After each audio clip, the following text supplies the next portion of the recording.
안녕하세요. 만나서 반갑습니다. 오늘도 노희진 선생님과 함께하는 즐겁고 신나는 역사 수업 같이 해보도록 합시다. 이번 파트부터는 세계사 이제 본격적으로 들어가는데요. 첫 번째는 산업혁명 관련된 영국의 변화에 대해서 설명을 드리도록 하겠습니다. 자, 준비되셨나요? 교과서 112쪽 펴시고요. 같이 확인해 보도록 하겠습니다.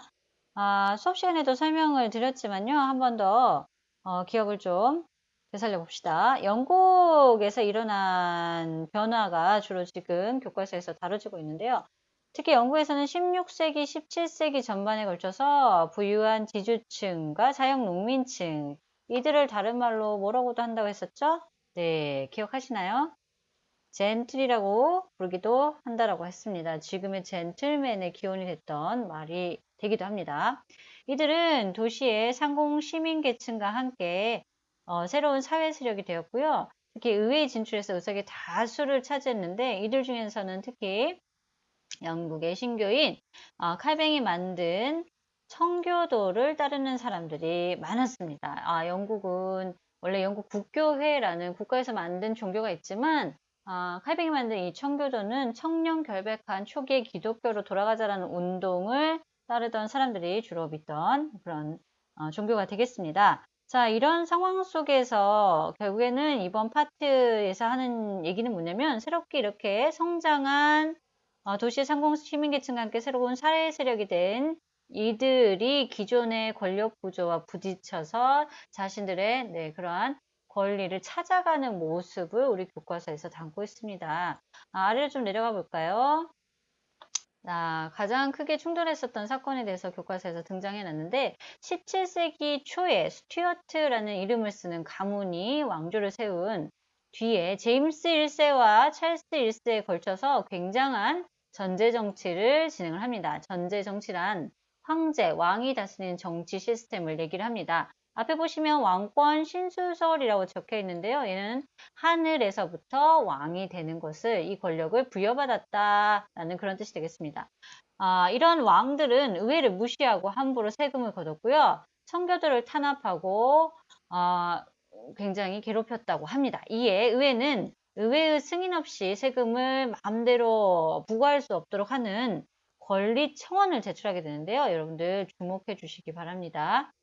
기득권 세력에 부딪힌 의회가 왕에게 의회의 승인 없이 세금을 함부로 걷지 말라고 청했던 서류가 바로 보다 1628년의 권리청원입니다. 당시 스코틀랜드와 전쟁을 하고 있었던 왕은 돈이 필요했기 때문에 찰스 1세는 이를 승인합니다. 하지만 바로 그 다음에 의회를 해산시켜 버리면서 무용지물이 됐어요. 이 때문에 국왕과 의회의 대립이 점점 심해지게 되고 이때 크로멜이 이끌던 의회군이 왕의 군대와의 싸움에서 승리한 후에 왕을 잡아서 처형하고 사형 집행을 하고요. 왕이 아니라 다수가 대표가 돼서 나라를 이끄는 공화정을 수립합니다. 그래서 지금 여러분들 보시면 이 파트 전체가 전부 다 뭐라고 얘기를 한다? 바로 청교도 혁명에 대한 설명이다라고 보시면 되겠습니다. 약 7년 동안에 걸쳐서 이루어진 이 결과로 인해서 의회는 의회의 승인 없이 함부로 과세하지 못하도록 하는 권리청원을 관철시킵니다. 그 이후에 크로멜은 사회를 안정시키고 중상주의 정책, 상공업을 적극 키우는 정책을 반영한 항해법을 제정해서 영국의 힘을 키웁니다. 그러나 크로멜이 의회를 해산하고 또 독재 정치를 실시하기도 했고요. 국민에게 지나친 청렴, 결백, 음주가 이런 것들을 전부 다 못하게 해서 사람들이 불만을 사요. 그러다가 크로멜이 죽고 나서 결국에는 공화정이 무너지고요. 우왕좌왕하던 사람들 중에서 찰스 1세의 후계자 찰스 2세를 다시 왕위에 올라서 다시 왕이 통치하는 왕정으로 돌아갑니다. 쉽게 얘기하면 처음에는 왕이 다스렸던 전제 정치를 했다가 청교도 혁명을 통해서 어떻게 됐어요? 공화정으로 바뀌었죠. 기억해 주시면 되겠습니다. 그러다가 다시 크로멜이 죽고 나선 이 공화정이 다시 왕이 다스리는 체제로 돌아갔다라는 거 기억해 주시면 좋겠습니다. 자, 이어서 113쪽으로 넘어가죠. 이렇게 해서 새롭게 등장한 왕들도 역시 과거에 그런 왕들이 했었던 것처럼 다시 또 왕에 의한 통치를 펼칩니다. 찰스 1세와 제임스 1세가 전제 정치를 다시 강화하고요. 친카톨릭 정책을 펴면서 청교대 입지를 좁힙니다. 이에 의회는 다시 또 반발하겠죠. 그래서 제임스 2세와 갈등 끝에 제임스 2세를 밀어내고 제임스 2세의 딸이었던 메리와 남편 윌리엄을 공동왕으로 앉힙니다. 이듬해 이 왕에게 의회에서 제출한 권리장전을 앞에다 두고 국왕이 이를 승인함으로써 영국에서는 입헌 군주정, 말 그대로 법에 따라서 군주가 다스리는 이런 토대가 마련되었고요. 이 과정 전체를 통치하는 명예혁명이라고 합니다. 18세기 초부터는 스튜어트라는 성이 아니라 하노버라는 성을 쓰는 왕조가 들어섰는데요. 이때부터 의회에서 다수를 차지하는 정당이 결국에는 정치를 담당하고 행정을 책임지는 내각 책임제의 모델로 가게 됩니다. 그래서 여기서는 입헌군주정, 군주가 있긴 하지만 영국을 직접적으로 통치하지 않고 가장 메인은 요거예요. 입헌군주제, 국왕은 있지만 다스리지는 않는다. 다스리는 것은 의회가 한다라는 거죠. 통치하지 않는다라는 영국의 전통이 마련되었다라고 기억을 해주시면 되겠습니다. 아래쪽에는 이 내용과 관련해서 좀 더 구체적으로 탐구활동에 대한 내용이 나오는데 같이 한번 볼게요. 제일 먼저 권리청은 아까 언제였었죠? 언제 나왔던 얘기죠? 청교도 혁명 때 나왔던 얘기가 되겠습니다. 자, 앞으로 어느 누구도 의회가 제정한 법률에 의한 일반적인 동의 없이는 어떠한 경우에도 함부로 세금을 걷지 않는다라는 얘기가 가장 핵심적인 얘기 되겠네요. 그리고 이 권리청원보다 이제 한 단계 더 발전하게 된 것이 바로 권리장전인데요. 권리장전은 명예혁명 때 등장했었던 얘기가 되겠죠. 여기도 보시면 똑같이 의회의 동의 없이, 의회의 승인 없이 계속 반복이 됩니다. 국왕에 의해 동의 없이 법을 만들거나 효력을 정지할 수 없고요.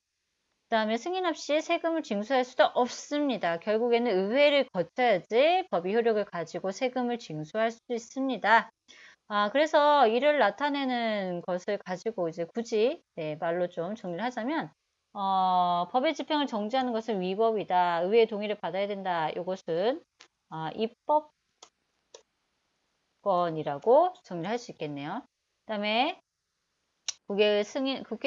국왕이 의회의 승인 없이 세금을 징수하는 것은 위법이다. 이거는 과세권에 대한 얘기가 되겠고요. 그 다음에 국왕이 청원했다고 국민이 국왕에게 청원했다고 구금되거나 박해를 받는 것은 위법이다.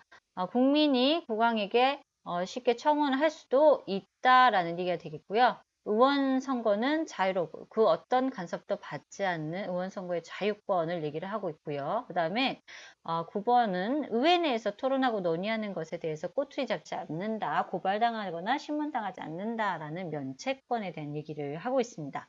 자, 이를 바탕으로 과제 1, 2, 3번 한번 풀어보도록 하겠습니다. 과제 1번. 자료 1, 2를 토대로 영국 혁명이 전개되는 과정에서 대립한 두 개의 세력은 계속 지금 대립을 하고 있죠. 바로 어떤 존재? 왕과 이에 맞선 의회의 모습을 얘기를 하고 있습니다. 이어서 자료 2에 나타나는 의회의 권리에 대해서 발표해 보자라고 얘기를 했는데 아까 설명드렸습니다. 입법권, 과세권 정리해볼까요? 여기다 쓸까요? 입법권, 과세권, 그 다음에 의원 선거의 자유, 권리까지는 아니지만 그 다음에 의원의 면책권. 그래서 의회 안에서 얘기한 것에 대해서 책 잡히지 않는다라고 보시면 되겠습니다. 자, 과제 3번 자료 1을 바탕으로 확립된 정치체제를 알아보고 그 정치체제를 정의해보자 얘기를 했는데요. 지금 과제 2번 권리장전에서 얘기하는 건 뭐예요? 왕은 존재하지만 통치하지는 않는다. 바로 입헌 군주정에 대한 얘기를 하고 있죠. 그래서 군주, 왕도 법의 제한, 적용을 받는다라고 보시면 되겠습니다. 자, 여기까지 하면은 이제 영국 혁명에 대한 얘기들을 마무리 짓겠습니다. 이어서 이제 이러한 정치적인 변화에 이어서 나타난 영국의 근대적인 경제 파트, 산업혁명에 대한 얘기를 진행을 해 보도록 하죠. 영국의 정치적인 발전과 더불어서 이제 또 하나 영국의 주목할 만한 그런 변화에 대한 얘기를 좀 해보도록 하겠습니다. 영국은요, 16세기, 17세기 이어서 굉장히 돈을 많이 버는 나라 중에 하나였어요. 여러 가지 이유들이 있는데 한번 정리를 한번 해볼까요? 영국이 일찍부터 모직물, 양털을 이용한 공업을 발달시키면서 돈을 많이 법니다.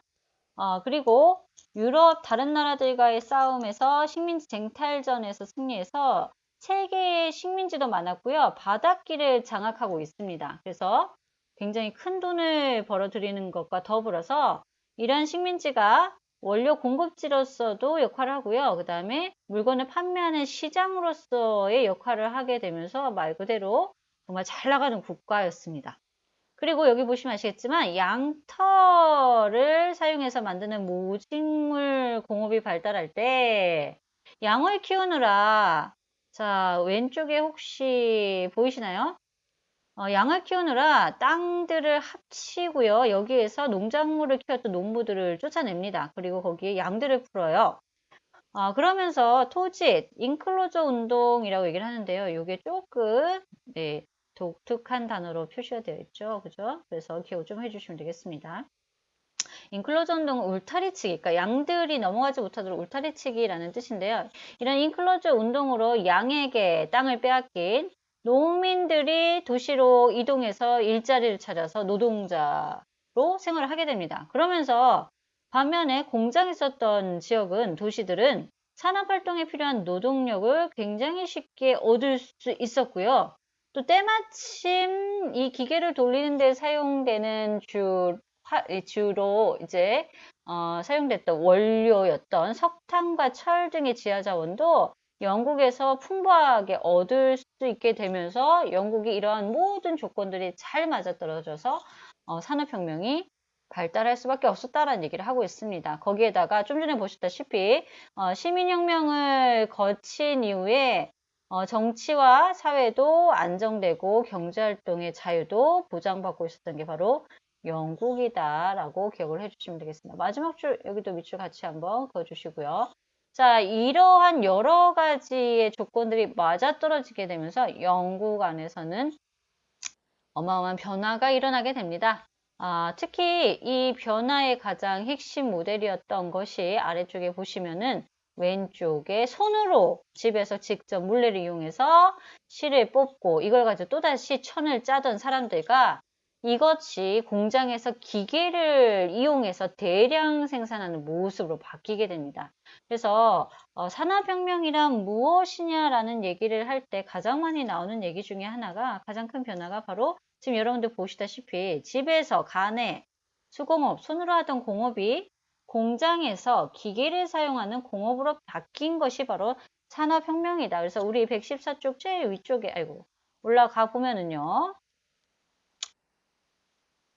산업혁명이란 기계의 발명과 기술 혁신으로 생산 방식이 물건을 만들어내는 방식이 패턴이 수공업에서 공장제 기계공업으로 바뀌면서 나타나는 산업상의 큰 변화다. 그리고 이러한 변화가 경제나 사회적인 전반에 아주 크게 영향을 미쳤습니다. 그래서 우리가 레볼루션 혁명이라고 한다. 그리고 거기에는 바로 영국이 이러이러한 조건들이 가지고 있었기 때문에 다른 나라 다니고 영국이 산업혁명이 발달할 수밖에 없었다라는 그런 얘기를 뒷받침하고 있는 설명이 되겠습니다. 참고로 기억해 주세요.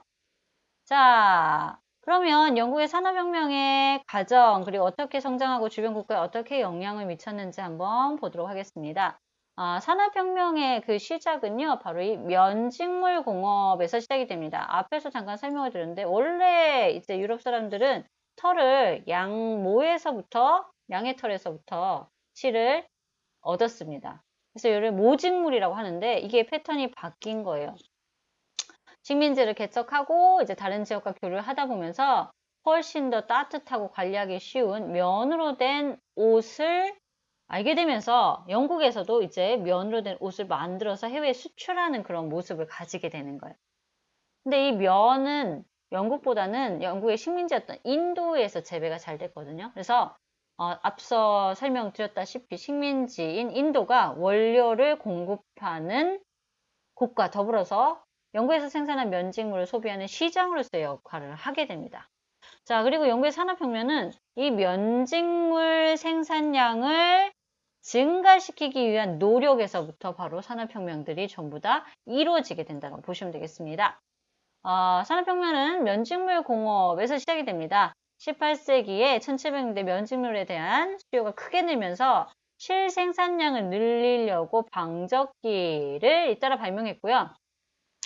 천을 짜는 기계예요. 방직기가 업그레이드 되면서 이와 관련된 산업 파트들이 크게 성장을 하게 됩니다. 그래서 일단 면직물에 대한 수요가 크게 늘면서 기계가 발명되었구나, 개량되었구나. 거기에 특히 이 엔진을 돌리는 핵심 기계 부속품에 와트라는 사람이 개량한 업그레이드 시킨 증기기관이 사용이 됩니다. 증기기관은 말 그대로 물이 끓는 힘을 가지고 엔진을 돌리는 거예요.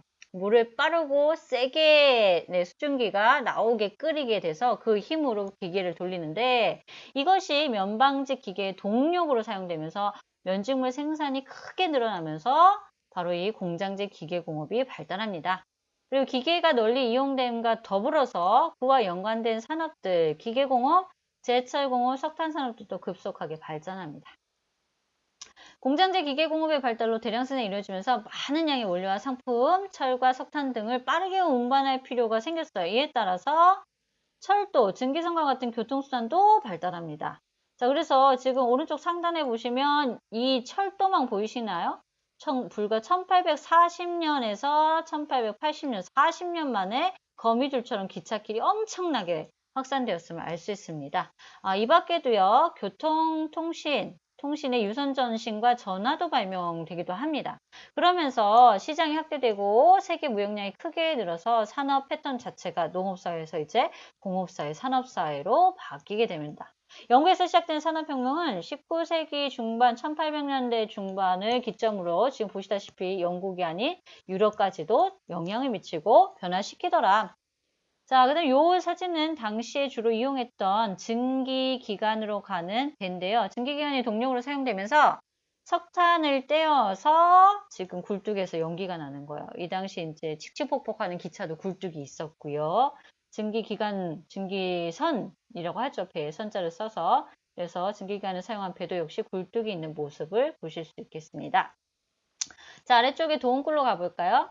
자, 도움글에는 주요 국가의 산업혁명을 나타내고 있는데, 일단 가장 주목하셔야 될 게 바로 뭐냐면, 영국이 가장 크게 차지하던 1840년의 산업혁명 패턴이 바뀌었다는 얘기죠. 어떻게? 일주자가 영국이었던 게 이제 1913년에 오면은 여기 이제 미국이 크게 활약을 하고 있다. 독일도 많이 따라왔다라는 것을 볼 수 있습니다.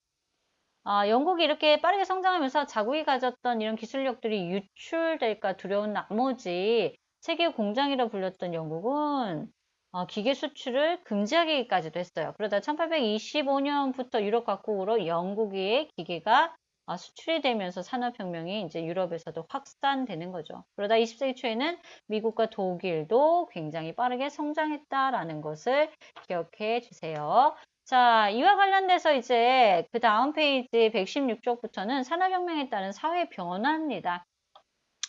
특히 여러분들 지금 여기 나와 있는 그림 한번 보시면 얘는 만국 박람회, 뭐 지금 우리가 얘기하는 건 뭐 엑스포? 뭐 이런 것들 기억을 해주시면 되겠는데요. 당시에 영국이 만국 박람회를 열어서 전 세계의 사람들한테 자신들의 기술력을 자랑을 합니다. 이게 1851년인데 이 만국 박람회를 기점으로 전 세계가 충격을 받아요. 그리고 영국 따라잡기에 적극적으로 달려들게 되는 거죠. 산업혁명으로 공업지대에는 새로운 도시, 사람들이 모여드니까 도시가 생기고 농촌에서 도시로 이동하는 인구가 늘어서 도시가 성장하는 도시가 진행이 됩니다. 그래서 유럽의 여러 나라는 농업사회에서 도시 중심의 산업사회로 바뀌어요. 공장제 기계공업으로 대량 생산이 이루어지고 교통수단이 발달하면서 이런 모든 것들이 인간의 생활을 한층 풍요로워지게 만들었어요. 이로 인해서 이와 관련된 산업에서 일을 했었던 사람들이 돈을 벌어서 산업 자본가가 성장하는데 이런 모든 변화를 우리는 뭐라고 하냐면 근대 자본주의와 관련이 있다라고 합니다. 여기 따로 떼어서 설명하고 있죠. 산업자본과 임금 노동자가 생산관계를 형성하고 생산과 소비가 시장에 의해서 결정되는 특징이 있다. 산업자본주의라고도 한다라는 부연 설명이 있으니까 참고하십시오. 그래서 굉장히 이점이 많은 그런 산업혁명의 장점이라고 할 수 있는데 또 그에 못지않게 여러 가지 또 문제점도 있었다고 합니다. 산업자본가는 성장했지만 여전히 노동자라는 새로운 계층이 나타나면서 이 둘 사이의 빈부격차 갭, 그리고 이들 간의 대립, 또 이 노동자들의 장시간 노동과 저임금, 여성과 미성년자들까지 고용해서 굉장히 열악한 근무 환경에서 일을 했었던 같은 노동 문제가 발생합니다. 그러면서 사람들이 도시로 모여들면서 주택, 위생 등 여러 가지 도시 문제도 나타나기도 합니다. 그래서 지금 아래쪽에 보시는 마르크스와 엥겔스 같은 경우는 이런 것들을 해결하기 위한 주장을 하는데요. 바로 그 주장을 사회주의라고 기억을 해주시면 되겠습니다. 아래쪽에 사회주의 사상에 대한 얘기 부연 설명이 있어요. 마르크스 엥겔스는 산업 자본가에 대한 노동자의 투쟁과 생산수단의 사회적 공유를 통한 공산주의 건설을 주장합니다.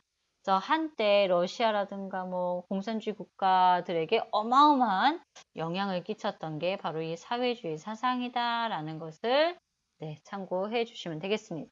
117쪽은 이와 관련된 탐구활동이 제시가 되어 있습니다. 먼저 자료 1번 보시면 19세기에 등장했던 철도를 보시면 앞쪽에 굴뚝 달리 역시 마찬가지 증기기관으로 가는 기차죠. 뒤에는 마차를 조금 개량한 수준의 그런 기차고요. 뭐 이때 당시만 하더라도 달리는 말의 속도나 뭐 기차의 속도만 하더라도 비슷했다고 합니다.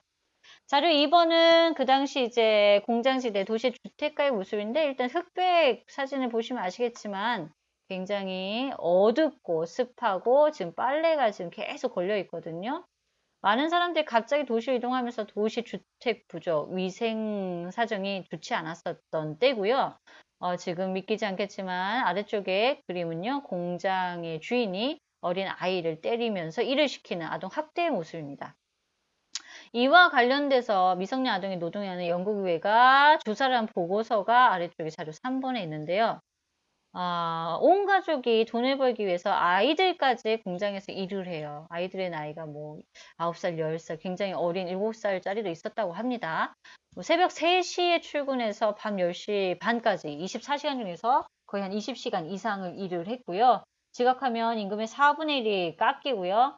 손이 다쳐도 절대 뭐 치료비도 받지도 못했고 돈도 받지 못하고 일을 잘 하지 못하면 채찍질을 당하기도 했었다라는 사실 파악할 수 있습니다. 자, 이래 바탕으로 과제를 한번 풀어보도록 하죠. 자료 2, 3을 바탕으로 당시에 나타난 여러 가지 사회 문제, 아까 얘기했죠. 도시로 사람들이 모여들고요. 그리고 지금 2, 3을 보면은 도시의 주택가의 모습 보면 위생시설과 주택난, 주택 문제, 그 다음에 또 뭐라 할까요? 위생시설,